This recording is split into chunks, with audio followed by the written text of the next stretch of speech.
देव भगवान की जय। श्री मौनी बाबा भगवान की जय। आज की कथा में श्री अलर्क जी का वर्णन किया जाएगा। एक दिन एक सेठ रामकृष्ण परमहंस के पास पहुंचा और बोला, महाराज, मैंने सुना है कि आपके पास माँ काली स्वयं आती हैं। हाँ, आती हैं, परमहंस ने जवाब दिया। कब आती हैं? सेठ ने पूछा। कुछ पता नहीं। फकीरों और भगवान के आने का कोई समय नहीं होता।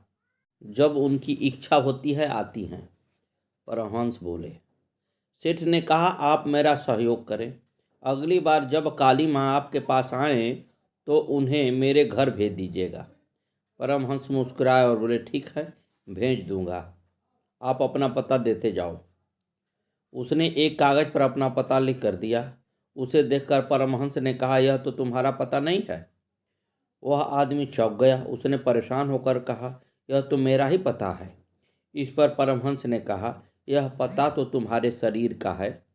अपना पता दो ना, तभी तुम्हारे पास माँ को भेज सकूंगा। सेठ निरुत्तर हो गया। परमहंस बोले, जिसे अपना ही पता नहीं मालूम वह माँ को क्या बुलाएगा। गुरुदेव भगवान की जय।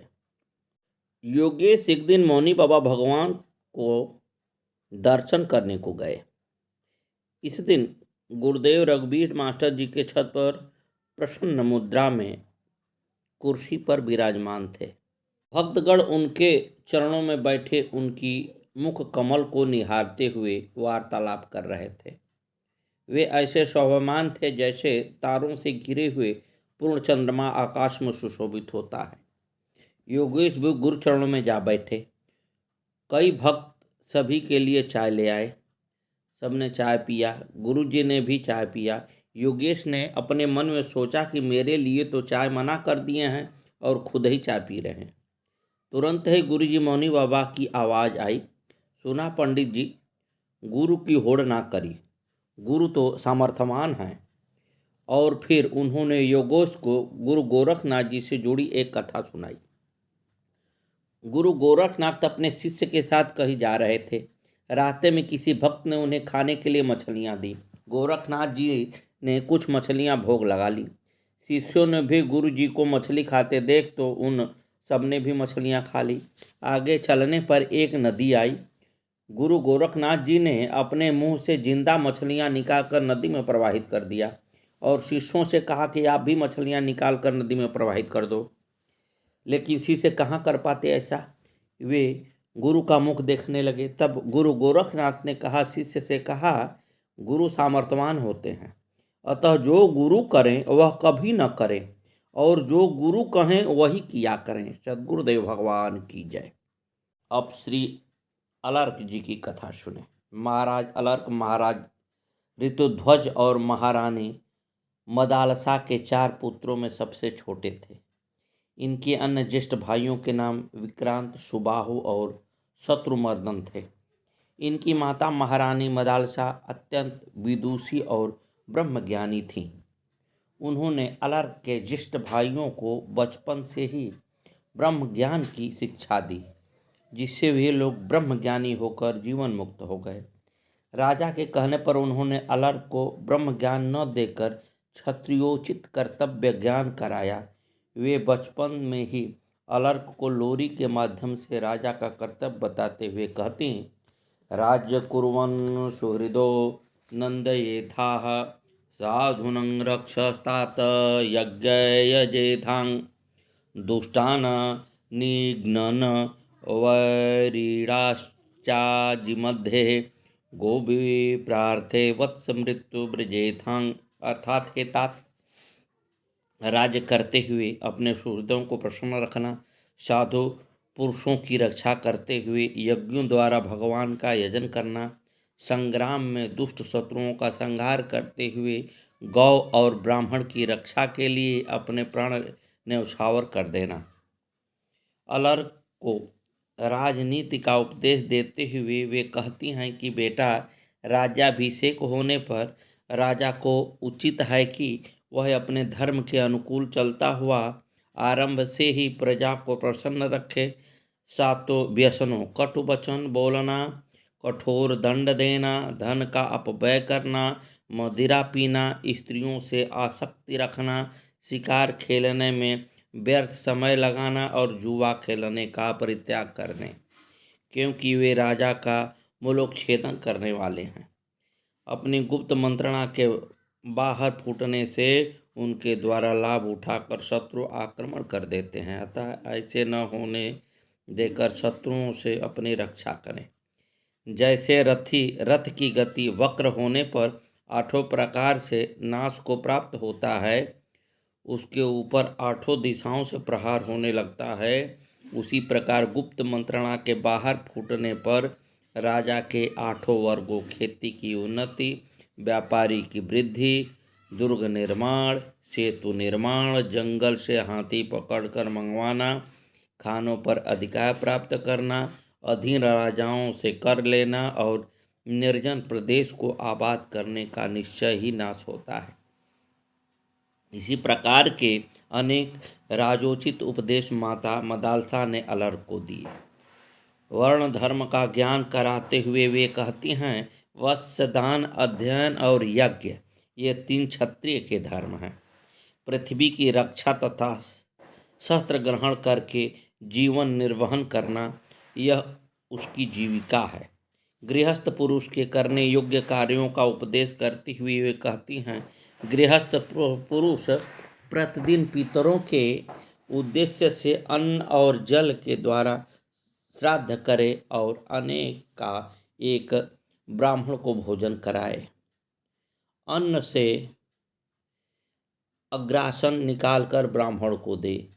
ब्रह्मचारी और सन्यासी जब भिक्षा मांगने के लिए आए तो उन्हें भिक्षा अवश्य दें। यथाशक्ति आदर पूर्वक अतिथि का पूजन करें। पुत्र गृहस्थ को सदा सदाचार का पालन करना चाहिए, क्योंकि वह इस लोक और परलोक में भी कल्याणकारी है। वेद त्रयी का सदा स्वाध्याय करें। विद्वान बने, धर्मानुसार धन का उपार्जन करें और उसे यत्नपूर्वक यज्ञ में लगाएं। जिस कर्म को करते हुए अपने मन में घृणा न हो और जिसे महापुरुषों के समक्ष प्रकट करने में कोई संकोच न हो, ऐसा कर्म निशंक होकर करना चाहिए। ऐसे आचरण वाले गृहस्थ पुरुषों को धर्म, अर्थ और काम की प्राप्ति होती है और परलोक में भी उसका कल्याण होता है। माता से इस प्रकार उपदेश ग्रहण करके अलर्क ने युवावस्था में विधि पूर्वक अपना विवाह किया। उससे अनेक पुत्र उत्पन्न हुए। उसने यज्ञों द्वारा भगवान का यजन किया। तदंतर बहुत समय बाद वृद्धावस्था को प्राप्त होने पर धर्मपरायण महाराज ऋतध्वज ने महारानी मदालसा के साथ तपस्या हेतु वन जाने का विचार किया और पुत्र अलर्क का राज्याभिषेक कर दिया। उस समय मदालसा ने अलर्क की विषय भोग विषयक आसक्ति को हटाने के लिए उससे यह अंतिम वचन कहा, बेटा, गृहस्थ धर्म का आलंबन करके राज्य करते समय यदि तुम्हारे ऊपर कोई विपत्ति आ पड़े तो मेरी दी हुई इस अंगूठी से यह उपदेश पत्र निकालकर, जो रेशमी वस्त्र पर बहुत सूक्ष्म अक्षरों में लिखा गया है, तुम अवश्य पढ़ना, क्योंकि ममता में बंधा रहने वाला गृहस्थ दुखों का केंद्र होता है। यूँ कहकर मदालसा ने अलर्क को सोने की अंगूठी दी और गृहस्थ पुरुष के योग्य अनेक उपदेश और आशीर्वाद भी दिए। तत्पश्चात पुत्र को राज्य सौंपकर महाराजा ऋतध्वज और महारानी मदालसा तपस्या करने के लिए वन में चले गए।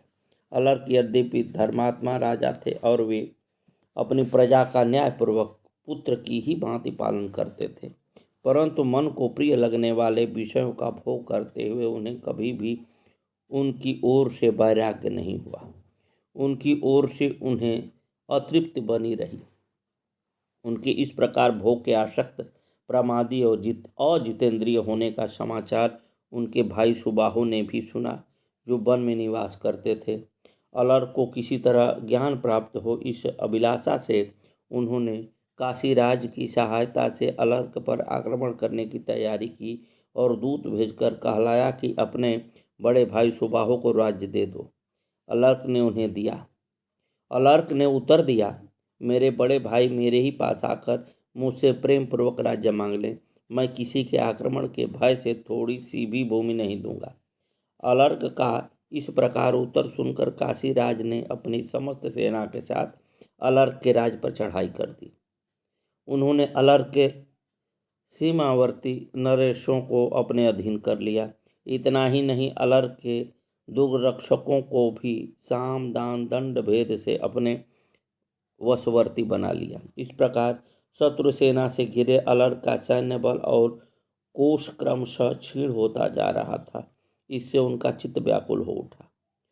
जब वे अत्यंत वेदना से व्यथित हो उठे, तब सहसा उन्हें उस अंगूठी का स्मरण आया जिसे ऐसे ही अवसरों पर उपयोग करने के लिए उनकी माता मदालसा ने दिया था।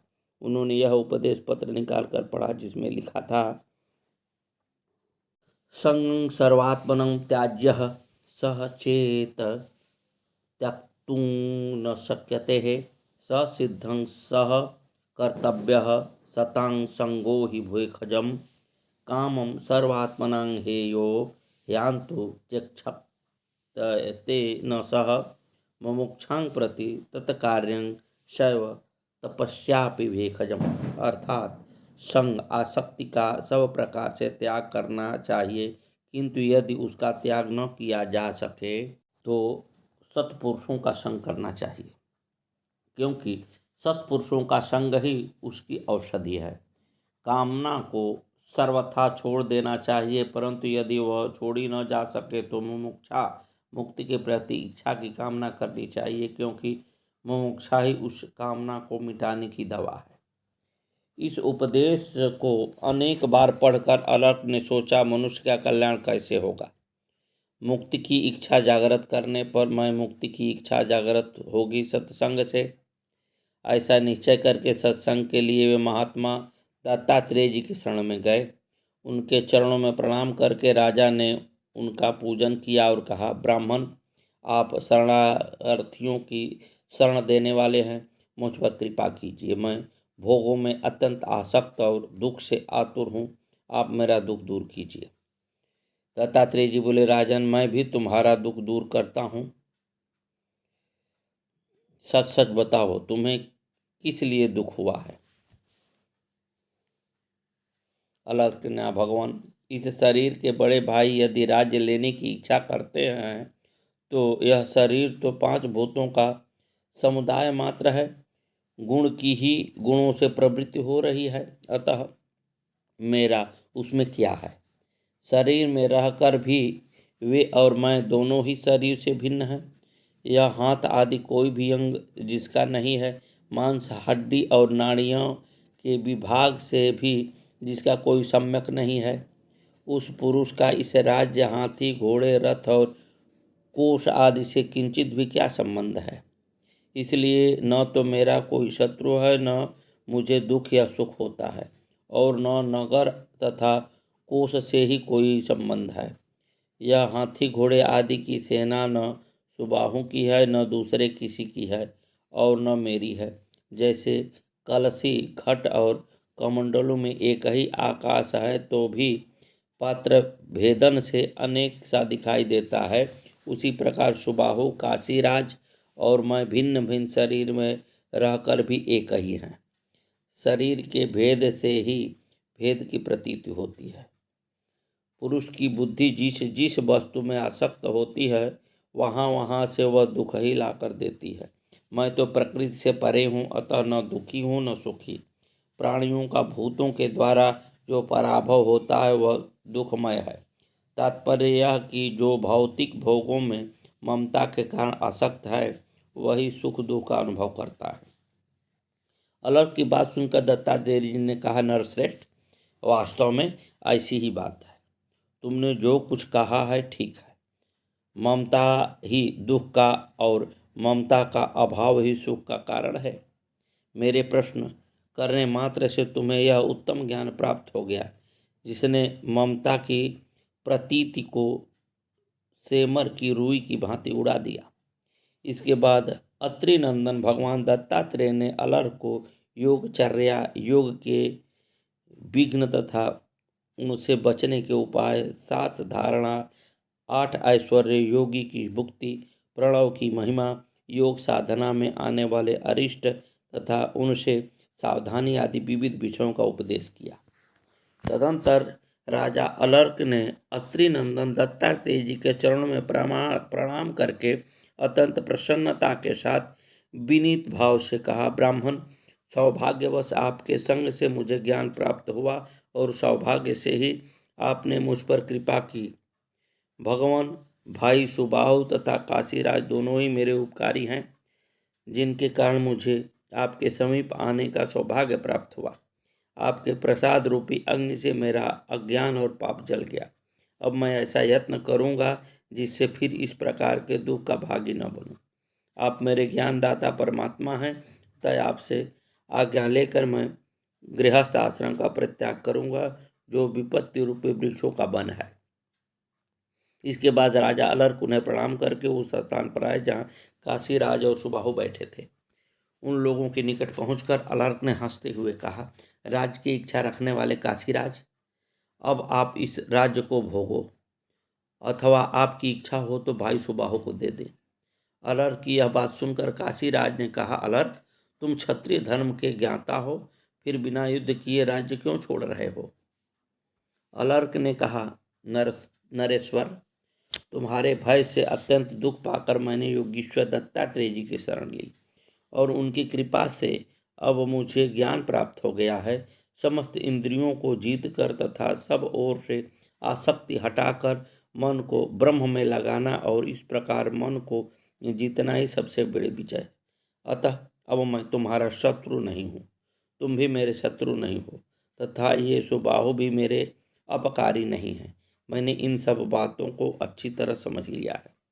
अलर्क के यूं कहने पर राजा सुबाहु अत्यंत प्रसन्न हो उठे और धन्य धन्य कहकर अपने भाई का अभिनंदन करने के पश्चात वे काशीराज से इस प्रकार बोले, नृपश्रेष्ठ, मैं जिस कार्य के लिए तुम्हारी शरण में आया था वह सब पूरा हो गया और मैं जाता हूँ।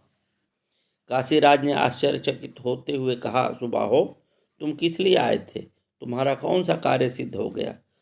मुझे तुम्हारी बातों से बड़ा कौतूहल हो रहा है। सुबाहु ने कहा, काशीराज, मेरा यह छोटा भाई तत्वज्ञ होकर भी सांसारिक भोगों में फंसा हुआ था। मेरे दो बड़े भाई परम ज्ञानी हैं। उन दोनों को तथा मुझे हमारी माता ने बचपन में ही तत्व ज्ञान दिया था, किंतु यह अलर्क उस ज्ञान से वंचित रह गया। इस अलर्क को गृहस्थ आश्रम के मोह में फंसकर कष्ट उठाते हुए देखकर हम तीनों भाइयों को कष्ट होता था। तब मैंने सोचा, दुख पड़ने पर ही इसके मन में वैराग्य की भावना जागृत होगी, अतः युद्ध द्योतक के लिए आपका आश्रय लिया। राजन, आपके संग से मैंने यह बहुत बड़ा कार्य सिद्ध कर लिया। तुम्हारा कल्याण हो और मैं जाऊंगा।